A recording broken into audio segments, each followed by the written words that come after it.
हरे कृष्ण कृष्ण कृष्ण हरे हरे, हरे राम राम राम हरे हरे। हरे कृष्ण कृष्ण कृष्ण हरे हरे, हरे राम राम राम हरे हरे। हरे कृष्ण कृष्ण कृष्ण हरे हरे, हरे राम राम राम हरे हरे। हरे कृष्ण कृष्ण कृष्ण हरे हरे, हरे राम राम राम हरे हरे। हरे कृष्ण कृष्ण कृष्ण हरे हरे, हरे राम राम राम हरे हरे। हरे कृष्ण कृष्ण कृष्ण हरे हरे, हरे राम राम राम हरे हरे। श्री वृंदावन बिहारी लाल की जय, श्री बांके बिहारी लाल की जय। जय जय श्री राधे श्याम। भैया चिंता क्यों करते हो? तुम्हारी बहन किस दिन काम आएगी? ब्रज में जन्म लिया है तुम्हारे काल ने, मैं मार दूंगी उसे। मैं भी तो राक्षसी हूँ, समस्त राक्षस विद्याओं की ज्ञाता। कंस ने अपनी बहन को बुलवाया था मथुरा में।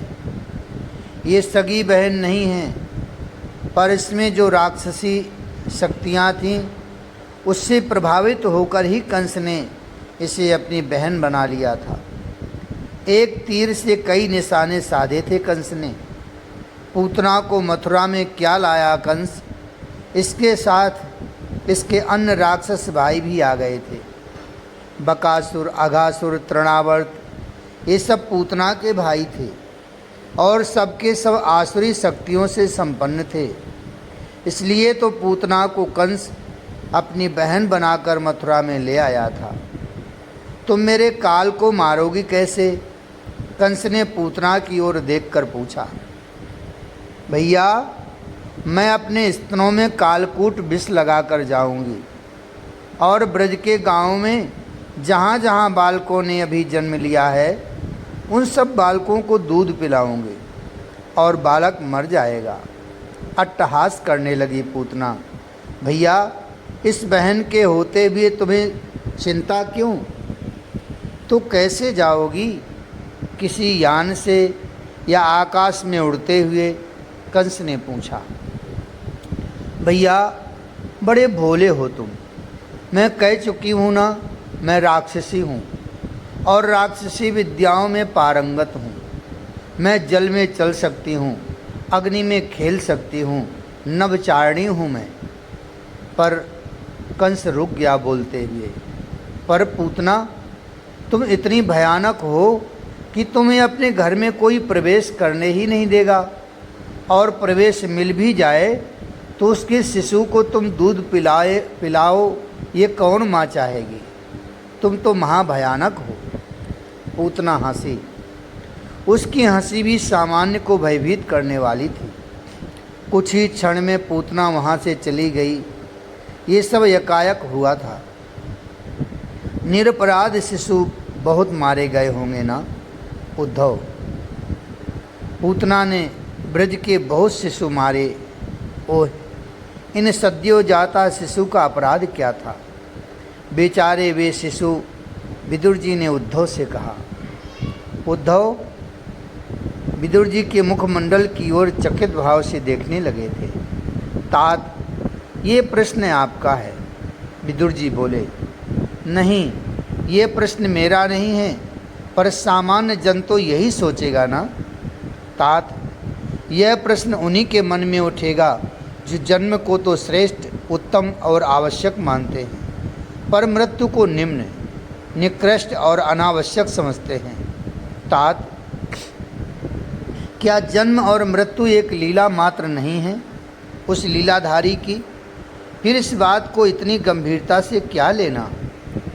माली जाने कि उसे अपना बगीचा कैसे सजाना है, किस पौधे को रखना है और पौधे के पास में उगे व्यर्थ के घास को उखाड़कर फेंकना है।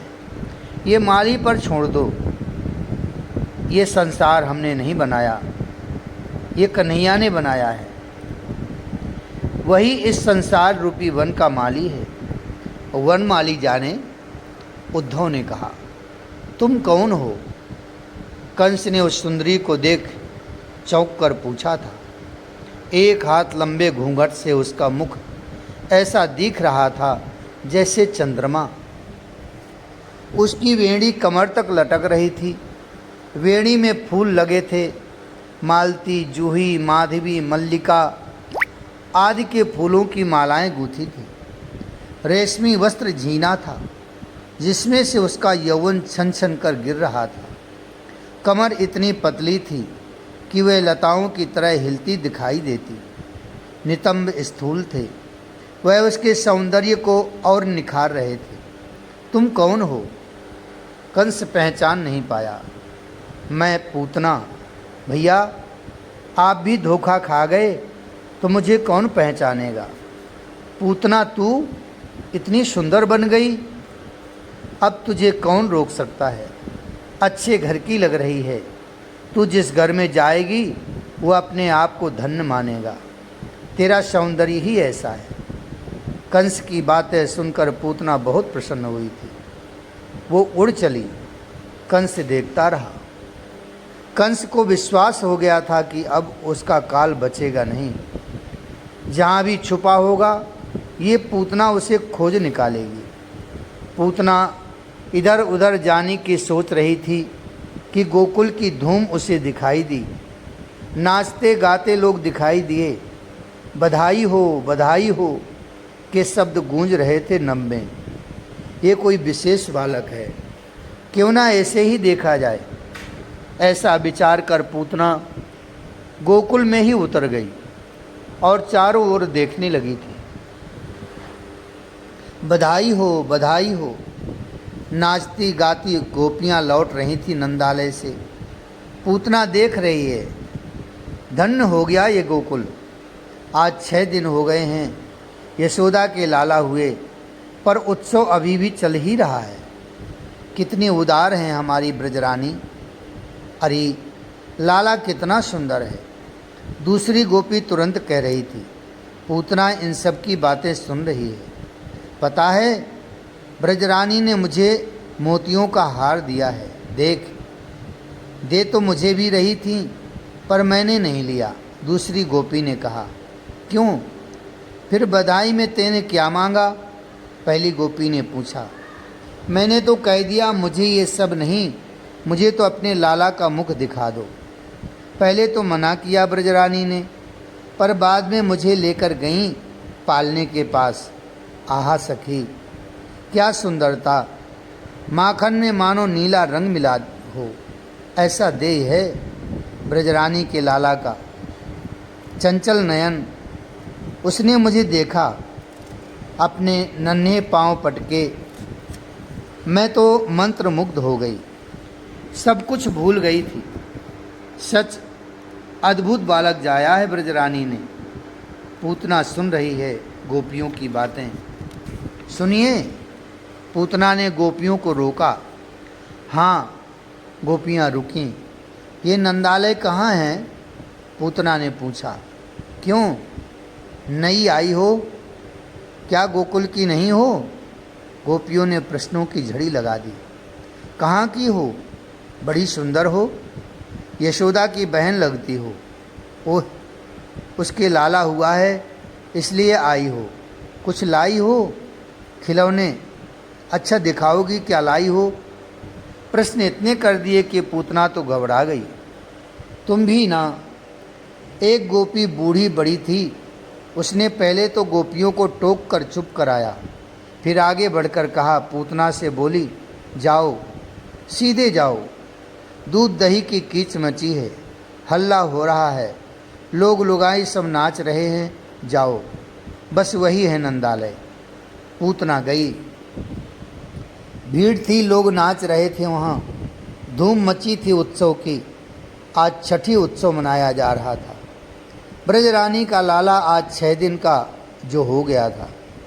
पूतना ने देखा भीड़ बहुत है और मुझे जाना है यशोदा के अंतापुर में, वहाँ तक कैसे जाऊँ? पर जाना तो है। पूतना चली भीड़ के पास, पर पूतना को देखते ही भीड़ छटने लगी, क्योंकि ये इतनी बन ठन करके जो आई थी, सुंदर, अति सुंदर रूप जो इसने बनाया था। गोपों ने रास्ता दे दिया पूतना को, नाचना गाना सब रुक गया ग्वालों का। बड़ी सुंदर है ये।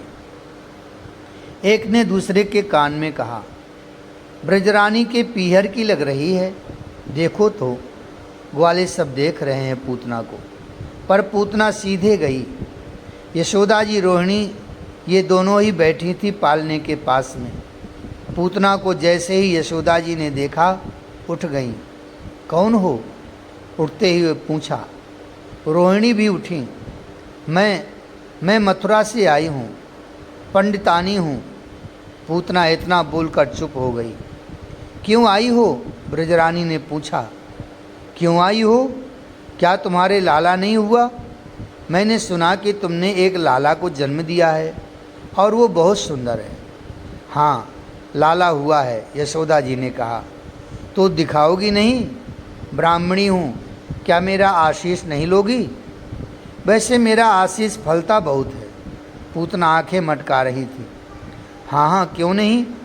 मेरे बालक को तुम पंडित पंडितानियों के ही आशीष की ज़रूरत है। खूब दो मेरे लाला को आशीष। ये रहा मेरा लाला।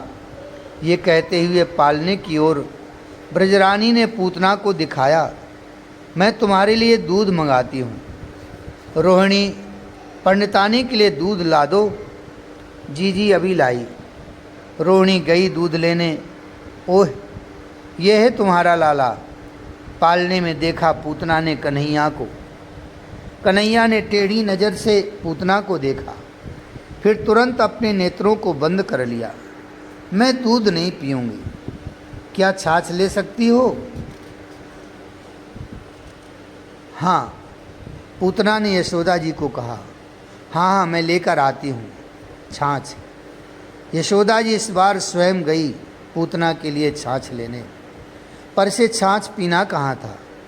ये तो एकांत चाहती थी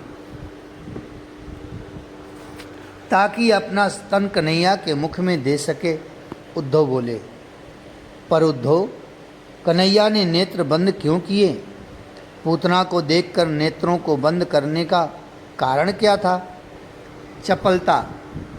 बालक की अपनी एक चपलता होती है, उद्धव ने कहा। पर तात, महापुरुषों ने इस पर बहुत कुछ कहा है। किसी ने कहा कन्हैया के नेत्रों में सूर्य चंद्र का वास है, तो सूर्य चंद्र ने इस पापात्मा पूतना को देखना न चाहा और पलकों से स्वयं को ढक लिया। तात, किसी ने कहा कन्हैया के पास बिना पुण्य के कौन आएगा, पर पूतना का पुण्य तो शून्य है ही नहीं। किंतु पूर्व जन्मों में कोई पुण्य हो, ऐसा विचार कर कन्हैया उसके पूर्व जन्मों को देख रहे हो, नेत्रों को बंद करके। हंसे उद्धव। कन्हैया ने सोचा, विष तो हम पिएंगे नहीं, क्यों ना महादेव को कहा जाए, क्योंकि उनको विष का अभ्यास है। ऐसा विचार कर आंखें बंद करके महादेव का ध्यान कर रहे हैं कन्हैया, और उन्हें बुला रहे हैं कि आओ विष आप पियो, दूध हम पिएंगे। तात विदुर जी, इसलिए कन्हैया ने अपने नेत्रों को बंद किया ये सुनकर विदुर जी बहुत हंसे, साथ में उद्धव भी हंसे जा रहे थे। इसलिए कन्हैया ने अपने नेत्रों को बंद किया। लाला कहाँ हैं? एकाएक चीखी ब्रजरानी। रोहिणी भी दौड़ी, पर लाला पालने में नहीं है। लाला, वह ब्राह्मणी भी नहीं है। रोहिणी कहाँ गई वो? यशमत की आवाज़ सुनते ही दास दासियाँ दौड़ी, गोपियाँ और गोप सब दौड़ पड़े थे। पागलों की तरह सब दौड़ रहे थे इधर उधर। लाला कहाँ है? सबके मुख में यही प्रश्न था। गोपियाँ ब्रजरानी को सांत्वना दे रही थीं। आप शांत होइए, पहले बताइए कौन आया था आपके महल में? पंडितानी कह रही थी वो अपने आप को मथुरा से आई है। बता रही थी दूध लेने रोहिणी गई, फिर मुझे कहा उसने कि मैं छाछ लूँगी। मुझे क्या पता था कि ऐसा हो जाएगा। मैं क्यों गई? हे भगवान! घबराहट बढ़ती ही जा रही थी ब्रजरानी की। नेत्रों से अश्रु गिरने लगे थे। आप ऐसे किसी पर भी कैसे विश्वास कर सकती हैं? कहने के लिए गोपियाँ ये भी कह रही थीं, अरे मुझे क्या पता था। सुनो, उधर देखो तो, शायद उधर मेरा लाला हो।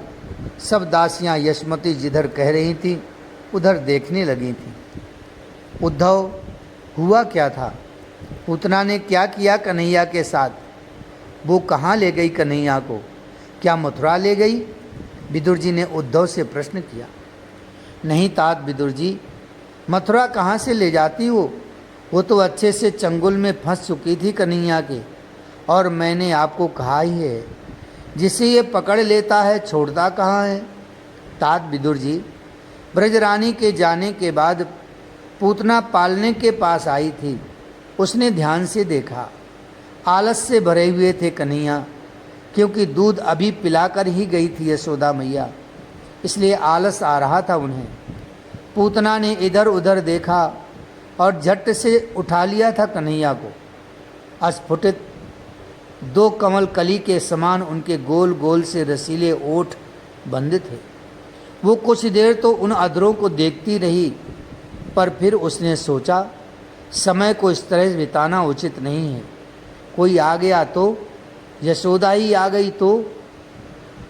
तुरंत उसने अपना वक्ष खोला और स्तन कन्हैया के मुख में दिया। मुख बंद थे, कन्हैया खोल नहीं रहे थे क्योंकि उनका पेट भरा हुआ था, पर जबरदस्ती पूतना ने अपना स्तन कन्हई के मुख में दिया। अब दे दिया, इस पर कन्हैया को गुस्सा आया। दांत अभी निकले नहीं हैं, ओंठ से ही पान करने लगे स्तन को। पूतना हंस पड़ी, उसे अच्छा लगने लगा। पर ये क्या, वो कुछ ही देर में चिल्लाने लगी। वो भागी, वो इधर उधर दौड़ने लगी। वो कन्हैया को अपने वक्ष से हटाने का प्रयास करने लगी, पर ये तो चिपक गए थे उसकी छाती से। उद्धव बोले, तात, पिलाने आई थी दूध, पर ये तो परम उदार है, तुम थोड़ा दो, ये पूरा लेते हैं। हंसे उद्धव। विष मिश्रित दूध पिलाने आई थी, पिला रही थी, पर कन्हैया ने कहा, इतने से अब काम नहीं चलने वाला, हम तो अब तुम्हारे प्राणों को ही पिएंगे। वो भागने लगी, वो छटपटाने लगी। उसका वो सौंदर्य सब खत्म हो रहा था। वो राक्षसी रूप में आने लगी थी। हाँ तात विदुर जी, पूतना ने एक बार सोचा कि इस बालक को ऐसे ही लेकर मथुरा जाऊं। वो भागी मथुरा की ओर, पर भागते हुए वो गिरी। जब गिरी तो जंगल के जंगल उसके देह के नीचे आकर दब गए थे। उसका भयानक रूप वापस आ गया था, पर कन्हैया बड़े प्रेम से स्तनपान करते ही रहे। अभी भी वो हटा रही है, वो चीख रही है, वो छटपटा रही है। मैया, ओ ब्रजरानी मैया। दो ग्वाले दौड़े हुए आए। ब्रजरानी उठी। मेरे लाला को देखा क्या? ब्रजरानी ने पूछा। हाँ हाँ, उधर उधर। ग्वाले भी घबराए हुए थे। अरे क्या हुआ, बता तो, रोहिणी ने पूछा। एक विशाल देह है, राक्षसी का देह है, उसके ऊपर हमारा लाला खेल रहा है। बस ये सुनते ही ब्रजरानी तो धड़ाम से धरती में गिर गई और मूर्छित ही हो गई। नंदराय जी आ गए थे, उनके साथ 4-5 ग्वाले थे। वो सब दौड़े, कहाँ हैं राक्षसी? अब तो पूरा गोकुल ही आ गया था। ग्वाल बाल लाठी फरसा सब ले आए थे। यशोदा जी कुछ देर में उठी, वो फिर रोहिणी को लेकर दौड़ी उस राक्षसी की ओर। ग्वाल बाल ने देखा विशाल देह है, पड़ा हुआ है, उसके ऊपर लाला खेल रहा है। सबसे पहले तो ग्वालों ने देखा पूतना मर चुकी थी, फिर उसके देह में चढ़कर लाला को उठा लाए, यशोदा जी की गोद में लाकर दिया। यशोदा जी ने देखा, सबसे पहले लाला के नाक में हाथ रखा। सांस चल रही है लाला की, पर ये रो क्यों नहीं रहा? मैया घबरा गई। रोहिणी, ये रो नहीं रहा, देखना। यशोमती की घबराहट बढ़ती जा रही थी। तभी कन्हैया ने रोना शुरू किया। बस रोने की आवाज़ सुनते ही प्रसन्नता से भर गई यशोदा जी। नेत्रों से सुख के अश्रु बहने लगे थे। चूमने लगी लाला का मुख, पर उसी समय क्रोध से भर गए थे ग्वाले। फरसा लिया और पूतना के अंगों को काटने लगे। हाथ काट दिए, पैर काट दिए और सब ने मिलकर सूखी लकड़ियां पूतना के ऊपर डाल आग लगा दी। पर तात विदुर जी सब आश्चर्य से देख रहे थे उस दृश्य को कि पूतना के देह से एक सुगंध प्रकट हुआ, दिव्य सुगंध। पूरे वातावरण को सुगंध से भर दिया उसने। किसी को कुछ समझ में नहीं आ रहा था कि ये दिव्य गंध इस राक्षसी के देह से क्यों? हाँ, ऐसा क्यों? उद्धव, विदुर जी ने भी प्रश्न किया। तात, चंदन वृक्ष को काटने वाली जो कुल्हाड़ी होती है ना, चंदन के प्रभाव से कुल्हाड़ी में भी सुगंध आ जाता है। तात, कन्हैया के दिव्य देह का इस राक्षसी ने स्पर्श किया था। ये साधारण बात नहीं थी, इसे तो अपनी माता की गति दे दी थी। गोलोक भेज दिया कन्हैया ने इसे अपनी धाय माँ बनाकर सदा के लिए। धन्य है कन्हैया की करुणा। आहा, गई मारन पूतना कुछ कालकूट लगाई, मातु की गति दई ताहि कृपालु जादो राई। जय जय श्री कृष्ण, जय जय श्री राधे। हरे कृष्ण कृष्ण कृष्ण हरे हरे, हरे राम राम राम हरे हरे। हरे कृष्ण कृष्ण कृष्ण हरे हरे, हरे राम राम राम हरे हरे। हरे कृष्ण कृष्ण कृष्ण हरे हरे, हरे राम राम राम हरे हरे, हरे राम राम राम हरे हरे। हरे कृष्ण कृष्ण कृष्ण हरे हरे, हरे राम राम राम हरे हरे। हरे कृष्ण कृष्ण कृष्ण हरे हरे, हरे राम राम राम हरे हरे। श्री बाल कृष्ण लाल की जय, श्री कृष्ण चरितामृतम की जय जय, श्री राधे श्याम।